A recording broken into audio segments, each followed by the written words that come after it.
Good morning. I'm going to show you today a quick speed test tool that I've created. Now, there are lots of speed test tools out there, and they're all largely a sort of regurgitation of the same thing. Go to a website, press a button. Here's fast.com by Netflix, broadbandboost.co.uk, speed test by, I think it's Ookla. I think that's how you pronounce it. And you go in, press a button. What speed do I have? Which is great. I was inspired by watching it at the weekend. The numbers that Hurley has to keep entering. You know what I mean? This guy here, legend. In the old green screen terminals that we had in the late 80s, early 90s. So I thought, fuck it, I'll quickly create an application that does the same thing as all the other speed test tools with possibly a little bit more information and a little bit more control. So if you go over to laggy.uk, you see this green screen terminal.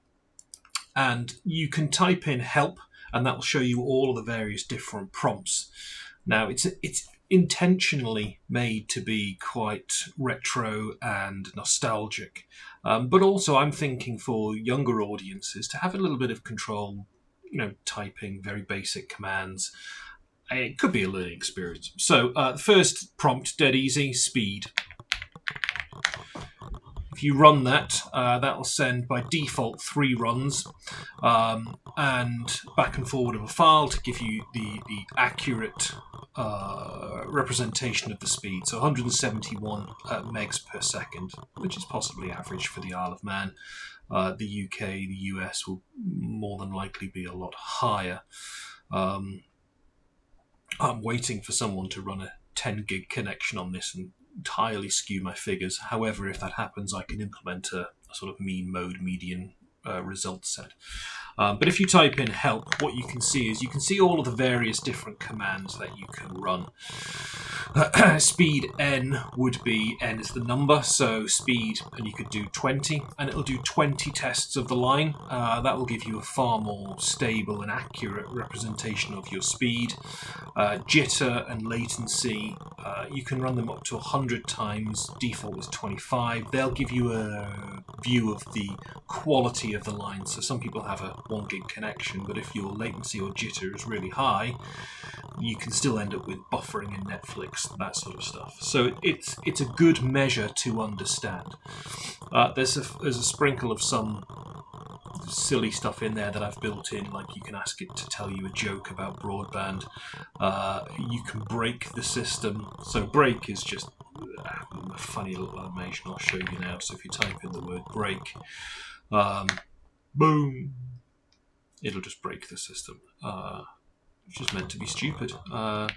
Tell me a joke. Why did the UK router go to therapy? Too many unresolved connections. Oh. Anyway, on a more serious note, you can look at things like how your speed test compares. Now, we've only had 120 tests. You have to. The first thing that it asks you when you log into, when you go to laggy.uk is, do you want to accept all of the terms and submit your results, or do you just want to do a speed test and not submit? So of those that have submitted, you can see where you compare.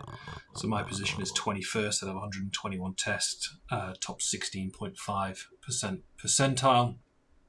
You can also see specifically all of those that have submitted their results, where they were from, what sort of operating system they were using.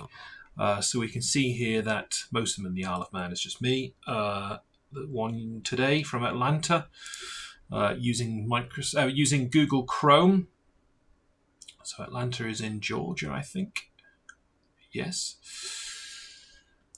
Where else? Franklin, US. Netherlands, I think. The idea being is there are lots of benchmarking for system speeds out there, but I haven't really seen a benchmarking for internet speed. Now, as I was saying that, I was thinking to myself, if someone like a data center ran it and got a 100 gig it would obviously be number one, but you can see in relative terms where you compare with realistic speeds. So I would just encourage you to have a little play. There are lots of different things in there. If you wanted to know where the internet thinks that you are, you can type in location. Location will give you longitude, latitude, postcode or zip code. Postcode typically is of the exchange itself. But it does go to show you that there is information captured about you when you're online as to where you are. It knows my ISP, for example, and this is all stuff that you can get in the public domain. So go in and have a little play. There's loads of little commands that you can run. And, if you like it, comment it. If you think it's shit, tell me. I don't care. The idea is it's meant to just be a little bit of fun. If anyone wants to learn how you would code stuff like this, let me know. I can certainly point you in the right direction. It does take some time to learn how to write in PHP or JavaScript, but there are loads of new AI tools out there. Cursor is one that I would recommend you look at, which is, it's not a no-code solution, it's a low-code solution. But also be mindful of the ethics, ensure that there is a human in the loop. Oh God, I'm going to get into stuff now. So anyway, just have fun.